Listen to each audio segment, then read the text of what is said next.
Welcome to learn with Divyangana. So guys, आज का हमारी यूनिट सेकंड की क्लास 17 है ये, और इसके अंदर हम लोग पढ़ेंगे कि कौन कौन से फैक्टर्स अफेक्ट करते हैं लर्निंग को, और साथ में कुछ आपको इम्प्लीकेशंस दी हुई हैं, ठीक है, सिलेबस में फॉर जैसे कि लाइक डिज़ाइनिंग क्लासरूम इंस्ट्रक्शंस के लिए, प्लानिंग स्टूडेंट एक्टिविटीज़ के लिए, ठीक है, और इसके अलावा एक है क्रिएटिंग लर्निंग स्पेसेस इन स्कूल्स के लिए, तो वो भी हम लोग देखेंगे। बट उससे पहले आप लोग एक चीज़ और देख लो कि ये जो है ना, इसी के अंदर ये जो मैं आपको करा रही हूँ, इसी के अंदर ये इम्प्लीकेशंस भी इन्वॉल्व हैं, ठीक है, बट स्टिल मैं अलग से भी एक बार आप लोगों को करा दूंगी। बट ये जो पॉइंट्स हैं इसके अंदर इम्प्लीकेशंस भी हैं, तो आप लोग ये मत सोचना कि ये वाला पार्ट नहीं कराया है, ठीक है। और अभी एक और चीज़ हमारा रह गया है कि हमने जब अभी आप लोगों का बिहेवियरिज्म, कॉग्निटिज्म वाली चीज़ें पढ़ी थी, सारे के सारे थ्योरेटिकल पर्सपेक्टिव्स, तो उसके अंदर एक पॉइंट था use of discipline and power वाला, वो अभी रह रहा है, मिसिंग है। तो उसको भी मैं अभी एक्चुअली उसकी पीडीएफ भी मैंने बना दी है, नोट्स वगैरह सब प्रिपेयर हैं, तो वो भी मैं आपको एक साथ, अब सब एक साथ ही मैं कोशिश कर रही हूँ कि मैं जल्दी जल्दी बस अब पीडीएफ के माध्यम से आप लोगों का सिलेबस करा दूँ, ठीक है, क्योंकि मेरा खुद का भी एक्चुअली एग्ज़ाम आने वाला है, ठीक है, पीसीएस एंड यूपीएससी का, सो डेट्स वाई उसमें मैं थोड़ा सा बिजी हो चुकी हूँ। तो चलिए आज हम इसको स्टार्ट करते हैं। तो सबसे पहले है हमारा जो फैक्टर्स अफेक्ट करते हैं, ठीक है, किसको, लर्निंग को, यानी कि सीखने को प्रभावित करने वाले कौन कौन से कारक हैं। तो देखो सबसे पहला आता है हमारा लर्नर्स रिलेटेड फैक्टर्स। कौन से होते हैं? जो बेसिकली लर्नर्स रिलेटेड फैक्टर्स होते हैं, यानी शिक्षार्थी से संबंधित, ठीक है। अब देखो भाई, हमें क्योंकि यहाँ पे लर्निंग करनी है, बच्चे को सिखाना है, तो लर्नर रिलेटेड के अंदर सबसे पहले आपका आता है फिजिकल और मेंटल हेल्थ। क्योंकि एक बच्चे की, अगर बच्चे को अच्छे से सीखना है तो उसके लिए उसकी जो फिजिकल हेल्थ है, उसकी जो शारीरिक और जो मानसिक स्वास्थ्य है ना बच्चे का, वो अच्छा होना चाहिए। मान लीजिए अगर बच्चा फिजिकली वीक है ना, और मान लीजिए बात बात पे उसको चक्कर आ जा रहे हैं, बीमार हो जा रहा है, और सपोज करो कि उसकी मेंटल हेल्थ इतनी अच्छी नहीं रहती, तो वो इतनी अच्छे से सीख नहीं पाएगा, उसकी जो लर्निंग होगी वो कहीं ना कहीं पे इफेक्ट होगी, ठीक है, सीधी सी बात है। और जो जितना हेल्दी रहेगा, स्ट्रांग रहेगा, अच्छे से रहेगा, उसकी जो लर्निंग कैपेसिटीज़ होंगी वो भी ज़्यादा होंगी, और वो बच्चा एक अच्छे सकारात्मक प्रभाव से सीख भी सकता है, ठीक है। इसके बाद दूसरा आता है level of aspirations and achievements motivation. इसके अंदर क्या चीज़ आती है? इसके अंदर जैसे एम आता है भाई, आपका जो बच्चे का एक तरीके से भाई कितना बच्चा मोटिवेट है किसी चीज़ को सीखने के लिए, ठीक है, कितना वो एस्पायर्स है चीज़ों से, ठीक है, इंस्पायर है, तो उसका जो अचीवमेंट है, जो मोटिवेशंस है, उसके अंदर जैसे एम, अगर बच्चे का किसी चीज़ को सीखने के लिए कोई गोल है, कोई एम है, तो बच्चा वहाँ पे अच्छे से सीखेगा, सीधी सी बात है। उसके अंदर एक प्रेरणा की भावना, ठीक है, जागृत करनी पड़ती है। तो यहाँ पे शिक्षार्थियों का भी काम होता है कि वो बच्चे के अंदर इस तरह की चीज़ों को, उसका क्या एम है, क्या गोल है, उन सब पे वो वर्क करें, थोड़ा बच्चे को भी मोटिवेट करें, ताकि वो और अच्छे से जो अपने गोल है, एम को लेके वो अच्छे से सीख पाए, ठीक है। इसी तरीके से है, नेक्स्ट है आपका बेसिक पोटेंशियल ऑफ लर्नर, कि जो लर्नर होता है उसका एक बेसिक पोटेंशियल क्या है, ठीक है। तो बेसिक पोटेंशियल ऑफ लर्नर के अंदर क्या चीज़ आती है, यानी कि एक आवश्यक और एक बुनियादी क्षमता हम बात करते हैं। जैसे किसी बच्चे के अंदर कितना पोटेंशियल है, उस चीज़ पे भी लर्निंग डिपेंड करती है, कि उसका जो बुद्धि स्तर है भाई, मान लीजिए किसी बच्चे का बुद्धि स्तर कम है, तो सीधी सी बात है उसको सीखने में अलग अलग चीज़ों को, स्किल्स को, उसको कहीं ना कहीं पे प्रॉब्लम होगी। और अगर मान लीजिए किसी बच्चे का बुद्धि स्तर बहुत ज़्यादा है, तो वो बहुत अच्छी तरीके से, ठीक है, सीख सकता है, और एक डाइवर्जेंट तरीके से सीख सकता है। तो ये वाली चीज़ें भी देखो लर्निंग को इफेक्ट करती हैं। अब इसके अंदर क्या चीज़ आ सकती है, ठीक है, तो आप इस चीज़ को देखेंगे। इसके बाद नेक्स्ट है रीडनेस एंड जो आपकी विल पावर है। भाई एक बच्चे के अंदर जो एक इच्छा शक्ति है वो भी बहुत अच्छी मजबूत होनी चाहिए, अगर उसको कुछ ना कुछ चीज़ें सीखनी है तो, सीधी सी बात है, ठीक है। तो यहाँ पे उसकी विल पावर स्ट्रांग हो। जैसे अगर आपको कुछ भी चीज़ सीखनी है, तो जब तक आपकी विल पावर ही नहीं होगी, तो आप किस तरीके से एक इफेक्टिव लर्निंग कर सकते हैं। तो इसके अंदर जैसे मान लीजिए एक शिक्षार्थी को यहाँ पे ज़रूरत है कि एक प्रॉपर टाइम मैनेजमेंट करे। अगर अच्छे से टाइम मैनेजमेंट करेगा तो भाई बच्चा भी अच्छी तरीके से सीखेगा, उस टाइम में रह के सीखेगा, है ना। उसकी जो अध्ययन जो कौशल्स होते हैं, उन सब पे एक अच्छे से वर्क करना चाहिए शिक्षार्थियों को। और साथ में जो आपका पाठ्यक्रम है, जो चीज़ें हैं, वो बेसिकली फ्लेक्सिबल होना चाहिए, क्योंकि अगर वो एक ही तरीके से रहेगा तो वो कहीं ना कहीं बच्चे के सीखने के ढंग को प्रभावित करेंगी, है ना। और अगर आपका मान लीजिए फ्लेक्सिबल रहता है, आपकी सारी चीज़ें, क्लासरूम की चीज़ें हैं या फिर कोई भी चीज़ें हैं, पढ़ाई से रिलेटेड सारी चीज़ें हैं, तो ये सब चीज़ें आप लोगों की फ्लेक्सिबल होनी चाहिए, ताकि जहाँ जिस हिसाब से बच्चे को ज़रूरत पड़े उस हिसाब से आप चीज़ों के अंदर चेंजेस कर सको, है ना। तो यहाँ से अगर फ्लेक्सिबिलिटी होगी, अच्छा टाइम मैनेजमेंट होगा, एकेडमिक स्किल्स पे ज़्यादा ध्यान दिया जाएगा, तो यहाँ से बच्चा जो होगा वो अच्छी तरीके से सीख सकता है। और ये सारे के सारे फैक्टर्स होते हैं जो एक लर्नर की बेसिकली एक लर्नर की लर्निंग को प्रभावित करते हैं। ठीक है, उसके बाद दूसरा एक नेक्स्ट आता है गोल ऑफ लाइफ। भाई जीवन के लक्ष्य भी तो होने ज़रूरी है, कुछ ना कुछ लक्ष्य आपका जीवन में होना चाहिए। अगर आपका कोई लक्ष्य है, मान लीजिए अभी आपका जो लक्ष्य है सपोज कि वो KVS एग्जाम को क्रैक करना है, ठीक है, तो अब आप लोग क्या कर रहे हैं भाई, सब लोग बहुत अच्छे से आप लोग पढ़ रहे हो, है ना, एक अच्छे से टाइम टेबल बना रहे हो, एक अच्छे से लर्निंग प्रोसेस हो रहा है, तो वो कहीं ना कहीं आपको सकारात्मक तरीके से आपको प्रभावित कर रहा है। ठीक है, तो एक गोल लाइफ में होना भी बहुत ज़रूरी होता है। अगर किसी बच्चे को कोई गोल ही नहीं होगा, उसे पता ही नहीं है कि मुझे लाइफ में करना क्या है, तो वो अच्छे से चीज़ों को सीख नहीं पाएगा, अच्छे से चीज़ों के बीच में तालमेल जो होता है ना कि तालमेल बिठाना, वो नहीं कर पाएगा, है ना। तो एक गोल होना, एक मोटिवेशन होना चीज़ों को लेके, तभी आपकी लर्निंग ज़्यादा इफेक्टिव होती है। इसके बाद दूसरा आता है, आगे बढ़ते हैं, नेक्स्ट है आपका टीचर रिलेटेड फैक्टर्स। अच्छा, टीचर रिलेटेड फैक्टर्स में कौन कौन से पॉइंट्स हैं भाई, जैसे पर्सनैलिटी जो है, ठीक है, पर्सनैलिटी ट्रेट्स होते हैं, कुछ बिहेवियर है टीचर का। अगर टीचर का बिहेवियर बच्चों को लेके अच्छा है, ठीक है, पर्सनैलिटी वैसे नहीं कह रही कि यहाँ पे बहुत स्मार्ट टीचर है, ये सब बात नहीं चल रही है। पर्सनैलिटी मतलब वही है कि उनका ओवरऑल उनका बिहेवियर कैसा है, उनकी पर्सनैलिटी, उनका व्यक्तित्व कैसा है। अगर मान लीजिए कोई बच्चा टीचर से बार बार कुछ पूछ रहा है और टीचर का बिहेवियर अच्छा नहीं है, वो बार बार बच्चों को धमका दे रहा है कि नहीं मैं नहीं बताऊंगा, या वो बोल रहा है कि तुम्हें ये भी नहीं आता, या ये बोल रहा है कि तुम कितनी बार मैं तुम्हें समझाऊं, तो यहाँ पे बच्चे की लर्निंग इफेक्टिव होगी। ठीक है, बच्चा भी इंटरेस्ट लेके नहीं पढ़ेगा, फिर बच्चे का भी इंटरेस्ट नहीं आएगा लर्निंग में, कहेगा ठीक है ना छोड़ो भाई। तो वही चीज़ है, उनका थोड़ा बिहेवियर, ये सब चीज़ें इंपैक्ट डालती हैं लर्निंग पे। दूसरा है मास्टरी ओवर सब्जेक्ट। देखो सीधी सी बात है, मास्टरी ओवर सब्जेक्ट कैसे कि अगर टीचर कोई भी सब्जेक्ट अगर पढ़ा रहा है, तो अगर उसको उस सब्जेक्ट का बहुत अच्छा ज्ञान है, ठीक है, तो उससे क्या होगा भाई, बच्चे का इंटरेस्ट भी अच्छा बनेगा, वो अच्छे बच्चों को बेसिकली समझा पाएगा, है ना, चीज़ों को आपस में बेसिकली क्या कहते हैं ना कि रिलेट करके पढ़ा पाएगा। तो अगर इसलिए कहते हैं कि जो भी सब्जेक्ट टीचर पढ़ाए तो उसमें उसको अच्छा ज्ञान होना चाहिए। अगर उसका अच्छा ज्ञान होगा तभी बच्चा खुद को उससे अच्छे से रिलेट कर पाएगा, और जो भी बच्चे की प्रॉब्लम आएंगी वो टीचर से पूछेगा। जब वो टीचर से पूछेगा तो टीचर उनको बेसिकली सॉर्ट आउट करेंगे, उनको बताएंगे, तो इससे क्या होगा, जो लर्निंग होगी वो प्रभावित होगी, है ना। इसी तरीके से तीसरा आता है कि discipline and interaction maintained by teacher. भाई डिसिप्लिन मेंटेन करके रखना है, और दूसरा एक इंटरेक्शन होना चाहिए। शिक्षा द्वारा अनुरक्षित यानी कि एक अनुशासन और एक अंतरक्रिया बिठाना है आपको।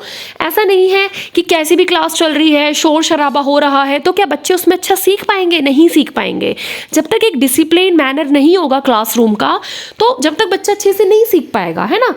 तो अच्छे से हो, एक बेसिकली वेल मैनर्ड वे में हो। और देखो ये जो कुछ पॉइंट्स आ रहे हैं ना, ये सारे पॉइंट्स आ रहे हैं आपके, अब मैं बोलूँ आपको इम्प्लीकेशंस वाले, कि क्लासरूम का इंस्ट्रक्शन कैसा होना चाहिए, है ना, एक स्टूडेंट एक्टिविटीज़, तो वो सारे इम्प्लीकेशंस पॉइंट्स इसके अंदर भी इंक्लूड हैं। इसके बाद है level of adjustment in mental health by of teacher. भाई मेंटल हेल्थ जो होती है टीचर की, वो भी तो, और यहाँ पे वो किस तरीके से उनका एडजस्टमेंट, कितना वो एडजस्ट कर सकते हैं, है ना। और दूसरा एक मेंटल हेल्थ जो है टीचर की, अगर मेंटल हेल्थ टीचर की अच्छी नहीं है, वो मान लीजिए मानसिक तौर से वो थोड़े से वीक हैं, है ना, और लाइक खुद को स्वस्थ फील नहीं करते हैं, तो वो किस तरीके से बच्चे को अच्छे से समझा पाएंगे, बच्चे की प्रॉब्लम सॉल्विंग में उनकी हेल्प कर पाएंगे? नहीं कर पाएंगे ना। सो इसीलिए टीचर का यहाँ पे मेंटल हेल्थ भी अच्छी होनी चाहिए, इवन टीचर की फिजिकल हेल्थ भी अच्छी होनी चाहिए, तभी लर्निंग इफेक्टिव हो सकती है। और ये कुछ फैक्टर्स होते हैं जो कि लर्निंग को, सीखने को प्रभावित करते हैं। ठीक है, इसी तरीके से देखो इसके जो नोट्स हैं वो मैं आपको टेलीग्राम पे सेंड कर दूंगी, तो आप परेशान मत होना। ये सारी की सारी PDF, ठीक है, आपके लिए बैठ के मैंने सेल्फ हैंडेड नोट्स बनाती हूँ मैं, इसीलिए फ्लो चार्ट्स में, ताकि हिंदी इंग्लिश दोनों का थोड़ा सा फ़ायदा हो जाए। बाकी आप लोग जिस जिस बुक से पढ़ रहे हो पढ़ते रहो, और साथ में थोड़े थोड़े पॉइंट्स, क्योंकि ऐसा होता है ना कहीं कहीं पे कुछ कुछ पॉइंट्स मिसिंग होता है, तो फिर आप उनको अपने नोट्स में बेसिकली ऐड करते रहना। ठीक है, अब तीसरा जो डिपेंड करता है वो आता है आपका भैया कंटेंट बेस्ड जो रिलेटेड फैक्टर्स हैं, यानी सामग्री आप बच्चे को कैसी दे रहे हो। इसमें सबसे पहले आता है नेचर ऑफ कंटेंट। जो भी आप कंटेंट प्रोवाइड कर रहे हो उसका नेचर कैसा है, यानी कि भाई सीधी सी बात है, अगर आप बच्चे को कुछ ऐसा नेचर मतलब कंटेंट ऐसा प्रोवाइड कर रहे हो कि मतलब बिल्कुल बोरियर टाइप का है, तो बच्चे उसमें कोई इंटरेस्ट नहीं लेगा। तो कोशिश करो कि जो आपका कंटेंट हो दैट इज अट्रैक्टिव हो, इंटरेस्टिंग होना चाहिए, ताकि बच्चा बहुत इंटरेस्ट के साथ पढ़े। और जब बच्चा इंटरेस्ट के साथ पढ़ेगा, जब वो अट्रैक्टिव होगा, तो बच्चे की जो लर्निंग होगी वो सकारात्मक तरीके से प्रभावित होगी। और यहाँ पे बच्चा जो सीखेगा वो सकारात्मक तरीके से सीखेगा, वो इंटरेस्ट लेके पढ़ेगा, है ना। तो ये सब चीज़ें भी यहाँ पे करती हैं। दूसरा आता है है कंटेंट में, that is selection of content, कि आपका जो कंटेंट है डेट इज उसका सिलेक्शन कैसा कर रहे हो। डेट इज ऐसा भी नहीं होना चाहिए कि जो आप सामग्री प्रोवाइड कर रहे हो वो बहुत ज़्यादा टफ है। अगर बहुत ज़्यादा टफ होगी तो बच्चा वहाँ पे इंटरेस्ट लेके नहीं पढ़ेगा, ठीक है। फिर बच्चे की लर्निंग यहाँ पे प्रभावित होगी, किस तरीके से, नकारात्मक तरीके से, नेगेटिव तरीके से। और ऐसा भी नहीं कि बहुत ज़्यादा आसान है, मतलब एक मॉडरेट होना चाहिए, एक मीडियम तरीके से होना चाहिए, तो ये चीज़ें आ जाती है। उसके बाद तीसरा है फैक्टर्स की ऑर्गेनाइजेशन ऑफ कंटेंट, मतलब एक वेल मैनर्ड तरीके से हो, कंसाइज वे में हो, है ना। ऐसा नहीं है कि जैसे मान लीजिए ABCD हम पढ़ा रहे हैं तो ए के बाद सीधा कुछ आपने बता दिया, ऐसे नहीं, या सीधा आपने सेंटेंस तो चलो बाद में आता है कि सबसे पहले आप अल्फाबेट्स बच्चे को पढ़ाओगे ना, उसके बाद ही तो फिर वर्ड्स पे आएगा बच्चा, फिर सेंटेंस पे आएगा। ये नहीं कि डायरेक्ट क्लास में गए, ए पे ना से हम सिखाए नहीं और सीधे ए आ में आम हो गया, बैने देरे बंदर हो गया, ये तरीका नहीं होता है। तो एक ऑर्गेनाइज्ड वे तरीके से आपको अपने कंटेंट को बनाना है और थोड़ा ऐसा रखना है कि भाई वो क्लियर रहे, वेल मैनेज्ड रहे, वेल प्रिपेयर तरीके से हो, अच्छी तरीके से हो, स्पष्ट तरीके से हो, तो ताकि बेसिकली जो बच्चे की लर्निंग होगी उससे वो प्रभावित होगी, है ना। अगर अच्छे से होगा तो बच्चा उसमें इंटरेस्ट लेके पढ़ेगा, अच्छे से उसको समझ में आएगा, और अगर उसको अच्छे से समझ में आएगा तो उसकी लर्निंग एक पॉजिटिव वे में रिजल्ट उसको देगी, ठीक है। ये वाला पॉइंट हो गया। इसके बाद आगे बढ़ते हैं और फोर्थ आता है आपका प्रोसेस रिलेटेड फैक्टर्स होते हैं ये, यानी प्रक्रिया से संबंधित कारक। अब ये कैसे होते हैं भाई, इसमें आता है methodology adopted for teaching learning experiences, मतलब आप किस तरह की मैथोडोलॉजी को, यानी कि शिक्षण सीखने के अनुभवों के लिए अपनाई गई पद्धति। जैसे इसके अंदर कुछ चीजें आती हैं भाई, आप टीचिंग मेथड्स कौन कौन से यूज कर रहे हो, ठीक है। इसके अंदर कुछ आपके टीचिंग मेथड्स आते हैं, शिक्षण विधि, जैसे मान लीजिए आप थोड़ा सा मल्टीमीडिया का यूज करो, है ना, चीजों को थोड़ा सा ऐसा नहीं कि बस जाओ और पढ़ाओ, नहीं, साथ में थोड़ा डिस्कशन होना चाहिए, चर्चाएं होनी चाहिए, क्विजेज होने चाहिए, टेस्ट होना चाहिए, प्रेजेंटेशंस होनी चाहिए। अगर इस तरह की शिक्षण विधि का आप यूज करके बच्चों को पढ़ाओगे तो यहाँ पे जो बच्चा होगा वो एक्टिव तरीके से काम करेगा, है ना। और देखो हर चीज में लर्निंग में बच्चे का एक्टिव होना बहुत जरूरी है। अगर बच्चा पैसिव हो गया, अगर बच्चा निष्क्रिय हो गया तो उसकी लर्निंग फिर उसको थोड़ा सा नकारात्मक तरीके से प्रभावित करती है ना। तो इसलिए लर्नर का सक्रिय होना जरूरी है। अगर लर्नर एक्टिव होगा तो उसकी जो लर्निंग होगी वो उतना ही उसको पॉजिटिव आउटकम्स देगी। इस चीज को समझेंगे, ठीक है। इसके बाद नेक्स्ट आता है आपका, एक मिनट, चलिए इसके बाद आगे बढ़ते हैं और नेक्स्ट है इसमें आपका drill work, revision and practice. भाई प्रैक्टिस कराओ, ज़्यादा से ज़्यादा उनको कार्य दो, ठीक है, रिवीजन वगैरह हो। तो अगर प्रैक्टिस होगी, अगर मान लीजिए आप क्लास में जाते हो और बच्चे को पुराना आपको रिवाइज कराना है, पहले थोड़ा सा आप कोई भी नया चैप्टर पढ़ा रहे हो तो उससे रिलेटेड पहले पुरानी चीज़ों को पूछो कि आपने प्रीवियस क्लास में क्या पढ़ा, उससे एक दो क्वेश्चंस पूछो ताकि बच्चा उसको थोड़ा सा रिलेट कर पाएगा। और जब वो अपनी प्रीवियस नॉलेज को जाएगा, अपना लाइक वो स्कीमा का यूज़ करेगा तो उससे उसकी लर्निंग प्रभावित होगी, है ना। थोड़ा सा प्रैक्टिस वगैरह कराओ। तो इस तरह की चीज़ें आपको यहाँ पे यूज़ करनी है। उसके बाद आता है प्रॉपर फीडबैक एंड रीइंफोर्समेंट, है ना, जो मतलब एक उचित प्रतिक्रिया और सुदृढ़ीकरण का प्रावधान होना चाहिए। एक फीडबैक वगैरह भी बच्चों को यहाँ पे देते रहो। अगर उनकी कहीं पे कुछ गलती है, उनको कुछ समझ नहीं आ रहा है तो उसके प्रति आपको थोड़ा सा फीडबैक देने की भी ज़रूरत है, उनको समझाने की भी ज़रूरत है। तो ये इस तरह की जो चीज़ें होती हैं ये और ज़्यादा लर्निंग को इफेक्टिव बनाती हैं, स्ट्रॉन्ग बनाती है, मजबूत बनाती हैं, ठीक है। इसी तरीके से नेक्स्ट पॉइंट आता है linking new learning with past. देखो ये जो मैं चीज़ें पॉइंट्स आपको कुछ बता रही हूँ ना कि पास्ट वगैरह से आपको रिलेट करके पढ़ाना है, तो ये आपके जो आपका इम्प्लीकेशंस दी हुई है ना, जिसमें आता है आपका प्लानिंग स्टूडेंट एक्टिविटीज़, उसी के अंदर ये वाले पॉइंट्स इंक्लूड हो जाते हैं। इसलिए मैंने आपको बोला था कि जो मैं अंदर पॉइंट्स करा रही हूँ ये पॉइंट्स आपके इम्प्लीकेशंस में यही पॉइंट्स इंक्लूड हैं। बाकी जब आगे पढ़ाऊंगी तो आप समझ जाओगे कि ये तो वही पॉइंट्स हैं, ठीक है। तो linking new learning with past, जब भी आप कुछ नया पढ़ा रहे हो तो उसको पास्ट से जोड़ के पढ़ाओ, उसको बेसिकली इंटर रिलेट करके पढ़ाओ, तो बच्चा अच्छे से और चीज़ों को समझ पाएगा और आपस में अच्छे से संबंध बना पाएगा। तो यहाँ से क्या होगा, इसलिए आपको जो पढ़ाना है वो लिंक करके पढ़ाते चले जाओ, है ना। उसके बाद है कोरिलेटिंग लर्निंग होनी चाहिए, ठीक है। वही चीज़ है यहाँ पे, थोड़ा सा जो लर्निंग होनी चाहिए वो एक तरीके से कोरिलेट करके आपको पढ़ाना है अलग अलग एरियाज़ को, है ना। अगर आप कुछ ऐसा चीज़ मान लीजिए आप फूड पढ़ा रहे हैं तो फूड से रिलेटेड आप चीज़ों को और चीज़ों को जोड़ने की कोशिश करो ताकि बच्चा भी थोड़ा सा यहाँ पे डाइवर्जेंट थिंकिंग उसकी हो और थोड़ा सा बच्चा चीज़ों को रिलेट कर करके पढ़ पाए, है ना। थोड़ा उनको प्रैक्टिकल तरीके से एग्जाम्पल दो, एक्सपेरिमेंट तरीके से पढ़ाओ, थोड़ा सा उनको रियल लाइफ एग्जाम्पल्स दो, तो ये चीज़ें इफेक्टिव हो जाती है लर्निंग में और यहाँ पे बच्चा भी थोड़ा सा सक्रिय बना रहता है, ठीक है। चलिए नेक्स्ट पॉइंट है इसके अंदर आगे बढ़ते हैं और नेक्स्ट पॉइंट है teaching learning environment and resources. देखो सीधी सी बात है भाई, लर्निंग एनवायरनमेंट कैसा है, जो आप शिक्षण सिखा रहे हो, जो रिसोर्सेज बच्चों को किस तरह के संसाधन आप प्रोवाइड कर रहे हो, और दूसरा जो लर्निंग एनवायरनमेंट है भाई वो थोड़ा पॉजिटिव भी हो एनवायरनमेंट, है ना। आपस में टीचर्स और बच्चे के बॉन्डिंग भी यहाँ पे अच्छी होनी चाहिए। तो वही चीज़ है भाई, लर्निंग एनवायरनमेंट बहुत बड़ा रोल प्ले करता है। क्या क्या आप रिसोर्सेज बेसिकली बच्चों को प्रोवाइड कर रहे हो, संसाधन अलग अलग आपको यहाँ पे देने पड़ेंगे, है ना। तो ये सब चीज़ें आ जाती हैं। उसके बाद है कि यूटिलाइजेशन, यस रिसोर्सेज में जैसे कि आप ऐसे समझ लो कि भाई आप उनको पाठ्य पुस्तक भी दोगे, आप अलग अलग रिसोर्सेज उनको प्रोवाइड कराओगे। फॉर एग्जांपल लाइब्रेरी वगैरह भी बच्चों को प्रोवाइड कराओ ताकि वो और अच्छे से चीज़ों को समझ सके, जो उनकी प्रॉब्लम है अलग अलग बुक्स को पढ़ के, है ना। और थोड़ा सा एक होता है ना कि शांत माहौल प्रोवाइड करो, थोड़ा सा काम हो, पीसफुल एनवायरनमेंट हो, तो ये सब चीज़ें आ जाती हैं। उसके बाद है utilization of maximum number of sensors. जैसे यहाँ पे ना सेंसर्स का यूज़ बच्चे ज़्यादा से ज़्यादा करें, तो उनको यहाँ पे किस तरह का कराना है कि भाई ऐसा नहीं है कि सिर्फ आप एक लिखने की विधि को यूज़ कर रहे हो, कुछ थोड़ा सा प्रेजेंटेशन दो जिसके अंदर ऑडियो वीडियो दोनों चीज़ें हो, थोड़ा बच्चा हाथों का यूज़, तो इस तरह की जो सेंसेस का आपको यहाँ पे थोड़ा सा यूज़ करना है। तो इससे ज़्यादा इससे क्या होता है, जो लर्निंग होती है वो थोड़ी सी प्रैक्टिकल तरीके से हो जाती है, एक्सपेरिमेंटल तरीके से हो जाती है, और बच्चा बहुत अच्छे से चीज़ों को रिलेट करने लगता है ना, रियल लाइफ से भी जोड़ने लगता है। और जब ज़्यादा सेंसेस का यूज़ होगा कि ठीक है आप ऑडियो भी सुना रहे हो, आप ऑडियो भी सुना रहे हो, ठीक है आप वीडियो भी दिखा रहे हो, तब बच्चों को कुछ सिखा रहे हो, तो उसका इम्पैक्ट सीधी सी बात है एक अलग ही पड़ता है बच्चे पे, है ना। और थोड़ा सा पिक्चर्स का भी यूज़ कर रहे हो, तो इस तरह की चीज़ें आ जाती है। इसके बाद नेक्स्ट आता है आपका social emotional and learning contents. देखो अब सिर्फ यही नहीं होते जो मैंने आपको 4 बताए हैं, इसके अलावा कुछ सामाजिक भावनात्मक भी होते हैं। ये वातावरण भी बेसिकली आपकी लर्निंग पे, बच्चे के सीखने पर प्रभाव डालता है या सीखने की सामग्री पे प्रभाव डालता है, ठीक है। तो इसके अंदर आप एक मिनट रुकेंगे,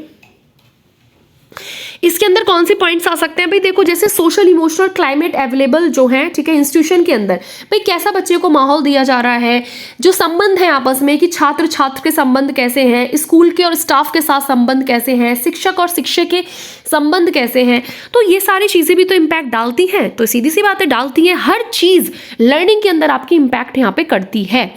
इसके बाद आता है availability of appropriate learning material and facilities, ठीक है भाई आप उनको क्या क्या लर्निंग मटेरियल्स प्रोवाइड कर रहे हो, क्या क्या आप उनको अलग अलग फैसिलिटीज़ प्रोवाइड कर रहे हो। जैसे आप उनको प्रयोगशाला मतलब लाइब्रेरी वगैरह प्रोवाइड करो, है ना। तो ये क्या होता है भाई, बच्चा जब अलग अलग तरीके से अलग अलग रिसोर्सेज को यूज़ करता है, मटेरियल्स को यूज़ करता है, फैसिलिटीज़ को यूज़ करता है, तो उसकी टीचिंग यहाँ पे सक्रिय तरीके से प्रभावित होती है ना। और बच्चा अपने आप को अच्छे से रिलेट कर पाता है चीज़ों से। उनको पाठ्य पुस्तकें प्रोवाइड करो, शिक्षण अधिगम सामग्री करो, पुस्तकालय वगैरह हो, तो ये सब चीजें बच्चों को यहाँ पे देनी आपको पड़ेंगी।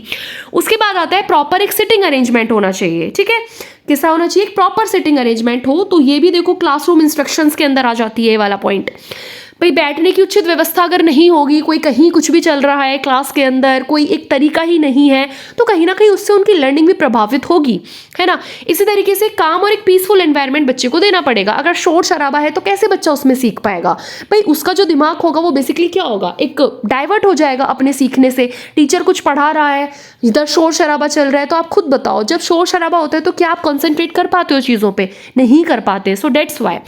उसके बाद है cooperative and competitive group situations. देखो कॉम्पिटिटिव होना अच्छी बात है, बट बच्चे के अंदर इतना भी ये चीज़ नहीं भर देनी चाहिए कि सिर्फ एक वो दूसरों को या अपने दोस्त को या कि हर इंसान को सिर्फ एक कंपटीशन की नज़रों से ही देखे। नहीं, कंपटीशन होना ठीक है, एक अलग चीज़ है, बट यहाँ पे कोऑपरेटिव होना भी पड़ेगा, है ना। ये नहीं कि बस आप इतना ज़्यादा कंपटीशन रख रहे हो कि एक दूसरे को बिल्कुल मरने मारने वाली नौबत आ जा रही है, ऐसा नहीं होना चाहिए। आपको सहयोग भी करना है, साथ में आपको कोऑपरेट भी करना है, तो ये चीज़ें भी लर्निंग को इफेक्ट करती हैं। इसके बाद आता है opportunity for creativity and self expression. भाई ज़्यादा से ज़्यादा बच्चों को ना अवसर प्रोवाइड करो। जब अवसर प्रोवाइड करोगे तो यहां से बच्चे के अंदर क्या होगा, एक क्रिएटिविटी बच्चे के अंदर डेवलप होगी, है ना। एक वो खुद को सेल्फ एक्सप्रेस कर पाएगा। उसको जितने ज़्यादा मौके मिलेंगे अलग अलग चीज़ों में पार्टिसिपेट करने के, प्रोग्राम्स में, हर चीज़ में, तो उसकी हर चीज़ें क्या होगी, यहाँ पे लर्निंग उसकी इफेक्टिव होगी, है ना। और बच्चा यहाँ पे डाइवर्जेंट तरीके से सोचेगा तो वो ज़्यादा क्रिएटिव बनेगा और खुद को बहुत अच्छे से कॉन्फिडेंटली तरीके से वो एक्सप्रेस भी कर जाएगा। तो ये सारे पॉइंट्स आते हैं। इसके बाद आता है provisions of proper change, rest and recreation. है ना। थोड़ा सा ऐसा नहीं है कि जैसे आप क्लास में बच्चे को अगर आप पढ़ा रही हैं टीचर, तो वो सिर्फ एक पढ़ाती चली जाए, है ना, लगातार 1 घंटे बस पढ़ाते जा रहे हैं, ऐसा नहीं। आप 10-15 मिनट पढ़ाओ, थोड़ी देर के लिए 5 मिनट का बच्चों को ब्रेक दो, उनसे कुछ क्वेश्चंस पूछो, थोड़ा सा उनका एक तरीके से आपको आप ऐसे कह सकते हो कि थोड़ा सा बीच बीच में आप उनका हल्का मनोरंजन भी करते रहे, ताकि बच्चा लाइक बोरियत फील ना हो, है ना। थोड़ा सा हंसी मजाक भी चल सकता है बच्चों के बीच में, ऐसा नहीं कि बिल्कुल स्ट्रिक्ट वे में आप लोग पढ़ा रहे हो, तो फिर वो वहाँ पे लर्निंग को इफेक्ट करेगा। अगर आप बिल्कुल बच्चे को रेस्ट नहीं दोगे, तो एक मानसिक होता है ना कि एक दिमाग की भी क्षमता होती है ना। तो हर बीच बीच में थोड़ा सा आपको कहते हैं ना कि आप जब आप अपना टाइम टेबल बनाते हो, तो आप लगातार ऐसा मत बनाओ कि हम तो 2 घंटे लगातार पढ़ेंगे। अरे उस 2 घंटे में से 10 मिनट का रेस्ट खुद को दो, क्योंकि माइंड की भी एक क्षमता होती है, वो भी थक जाता है। क्योंकि जितना आप एक कहते हैं ना कि जब आप सुबह सुबह उठते हो, तो एक अलग ही एनर्जेटिक वे में आप लोग बहुत अच्छे से स्टडी कर पाते हो, क्योंकि आपका माइंड पूरी रात आराम उसने रेस्ट करा है, वो शांत है, तो वो उतने अच्छे से चीज़ों को ग्रैप कर पाता है। इसी तरीके से बीच बीच में रेस्ट देना, थोड़ा थोड़ा सा चेंजेस होने चाहिए, रिक्रिएशंस होने चाहिए, तो ज़रूरी होते हैं और ये लर्निंग को प्रभावित करते हैं। इसके बाद है लर्निंग एनवायरनमेंट एट होम। भाई घर का भी तो एनवायरनमेंट थोड़ा सा अच्छा वाला होना चाहिए, मतलब थोड़ा सा बच्चों को घर के अंदर ऐसी स्पेस मिल जाए जहाँ पे वो शांतिपूर्वक तरीके से अपनी पढ़ाई कर सके, तो एक लर्निंग एनवायरनमेंट घर का होना चाहिए, है ना। तो वहाँ से भी वो चीज़ें भी लर्निंग को इफेक्ट करती है, यानी कि सिर्फ स्कूल में एनवायरनमेंट मिल रहा है, नहीं, घर पे भी तो सेल्फ स्टडी करनी है, और जब सेल्फ स्टडी करनी है तो उसके लिए भी लर्निंग एनवायरनमेंट होना चाहिए। ठीक है, ये हो गया। आगे हम देखो, हम जल्दी से पढ़ते हैं फटाक से इम्प्लीकेशंस को। ठीक है, कौन कौन से इम्प्लीकेशंस हैं। यस, तो चलिए देखिए, सबसे पहले जो था आपका that is designing classroom instruction. सबसे पहला आपको दिया हुआ है सिलेबस में, यानी कक्षा निर्देश डिजाइन करना। तो इसके अंदर वही है कि भाई एम ऑफ एजुकेशन को फुलफिल करना है, एजुकेशन का एक शिक्षा का उद्देश्य है क्या, तो वो चीज़ है। उसके बाद है इंश्योरेंस करना है कि अंडर जो भी होल टॉपिक, जो भी आप बेसिकली टॉपिक पढ़ा रहे हो, उसको अच्छे से उस पर बच्चे की समझ बने, जो भी विषय आप पढ़ाओ, जो भी उसमें टॉपिक पढ़ाओ, सब टॉपिक्स पढ़ाओ, उन पे एक अच्छी अंडरस्टैंडिंग बनना चाहिए। उसके बाद है जो नीड्स है, आपको पढ़ाना ऐसा है कि बच्चे की नीड के अकॉर्डिंग, कि उसकी बेसिकली नीड है क्या, है ना। तो ये सब इस चीज़ के अकॉर्डिंग आप लोग बेसिकली पढ़ाएंगे। उसके बाद आता है design according to age group of students. ठीक है, तो इसके अंदर क्या चीज़ आ जाती है, हाँ, तो नीड्स के अकॉर्डिंग। ठीक है, तो यहाँ पे शिक्षार्थी की नीड्स का मतलब होता है उनकी मांग क्या है ना, वो नीड्स में आ जाएगा। यहाँ पे मैंने समझ लिख दिया है इसको, मांग है। उसके बाद आता है कि according to age group of, ऐसा नहीं, थोड़ा ऐसा पढ़ाओ यार। अगर मान लो आप छोटे 5th क्लास के बच्चे को पढ़ा रहे हो, और आप पढ़ा 5th के बच्चे को रहे हो, या फिर आप पढ़ा 1st 2nd क्लास के बच्चे को रहे हो, और पढ़ा एकदम से आप ऐसे रहे हो जैसे किसी 12th क्लास के बच्चे को समझा रहे हो, तो ऐसा नहीं। थोड़ा एज ग्रुप भी तो देखो, उस एज के हिसाब से आप पढ़ाओ। छोटा बच्चा है तो उसको थोड़ा सा लाइक आपको एकदम इस तरीके से टेक्स्ट बुक वगैरह से एकदम नहीं पढ़ाना है, उसको थोड़ा समझा के पढ़ाओ, उसको चीज़ों को क्रिएट करके पढ़ाओ, उसको थोड़ा सा एक्सप्लोर कराओ चीज़ों को, है ना, तो वो अच्छे से समझेगा। थोड़ा लाइक जैसे उन लोगों को बच्चों को कहते हैं ना कि पिकनिक पे ले जाते हैं, अलग अलग आप बच्चों को प्रोजेक्ट्स वगैरह देते हो, तो इस तरीके से आपको अलग अलग चीज़ों का यूज़ करना है, और उनकी एज ग्रुप को देखते हुए आपको बेसिकली बच्चों को पढ़ाना है। इसके बाद नेक्स्ट आता है fulfil the learning needs of all levels of student. जो भी उनकी लर्निंग नीड्स है, जो भी उनकी सीखने की आवश्यकताएं हैं, उनको बेसिकली आपको फुलफिल करना है, और उनके लेवल के अकॉर्डिंग कि किस लेवल का स्टूडेंट्स है और फिर उसकी लर्निंग नीड्स क्या है। तो ये सारे फैक्टर्स हो गए। ठीक है, इंप्लीकेशंस हैं। दूसरा आता है प्लानिंग स्टूडेंट एक्टिविटीज। इसमें क्या आता है, अब जैसे आपको क्या करना है कि जो भी आप चीज़ पढ़ाएंगे वो पास्ट से उसको लिंक कर करके आप बेसिकली उसको पढ़ाओगे। उसके बाद है कोरिलेट करोगे आपस में। ठीक है, ये सारे पॉइंट्स मैंने भी आपको जब कराए थे, कुछ फैक्टर्स, 4 फैक्टर्स, उसके अंदर मैंने इसको ठीक है करा था, अगर आपको याद होगा। तो उसके बाद है रिवाइज एंड प्रैक्टिस आपको करानी है। ठीक है, अभ्यास कराओ, प्रॉपर फीडबैक वगैरह होना चाहिए। ठीक है, मैक्सिमम यूज ऑफ सेंसेस का ज़्यादा से ज़्यादा यूज़ करो।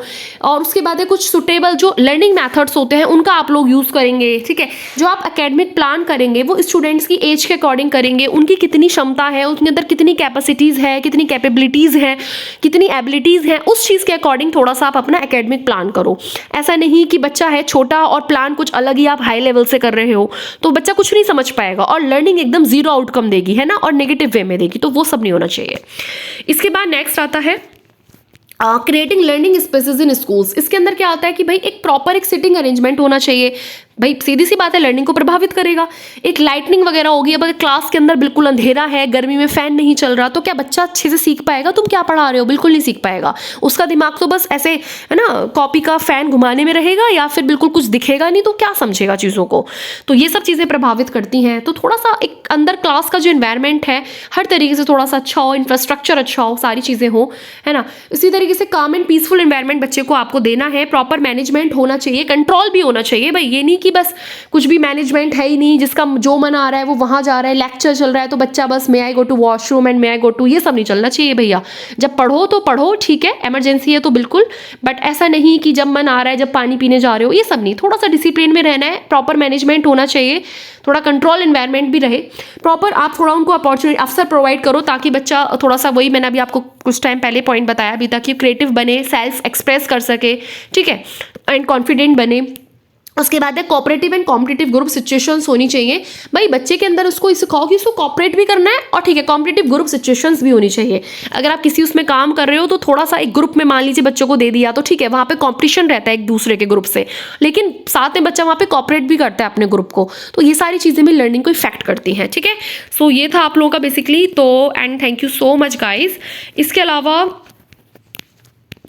ये देखिए, थैंक यू, ठीक है, आपको बहुत सारा वाला थैंक यू। यस, तो इसके बाद अभी जो कुछ पॉइंट्स जो रह रहे थे, मैं बता रही थी आपको यूज़ ऑफ डिसिप्लिन पावर वाला, जो एक थोड़ा अलग दिया है इस बार इन्होंने, तो उसको भी मैं आपको कल कर दूंगी, और कोशिश करूंगी अब मैं बस PDF के थ्रू ना जल्दी से जल्दी बस आपका सिलेबस कवर करा दूँ, ठीक है। थोड़ी वीडियो बड़ी हो जाए कोई दिक्कत नहीं है, क्योंकि आप लोगों का ही लाभ हो रहा है इसमें, ठीक है। मेरा कुछ नहीं जा रहा, मेरा एग्जाम नहीं है KVS का, तो वही चीज़ है, बस आप लोग अच्छे से पढ़ेंगे मेहनत के साथ, और कोई भी प्रॉब्लम आती है पूछेंगे। बाकी अब मैं PDF के थ्रू ही आपको कोशिश करूँगी कराने की, क्योंकि बोर्ड पे ज़्यादा टाइम चला जाएगा, है ना। तो अभी मेन अपना टारगेट है कि बस सारा सिलेबस कवर हो जाए, बाकी आप लोग अपनी प्रैक्टिस कर ही रहे हो और करते रहना, ठीक है।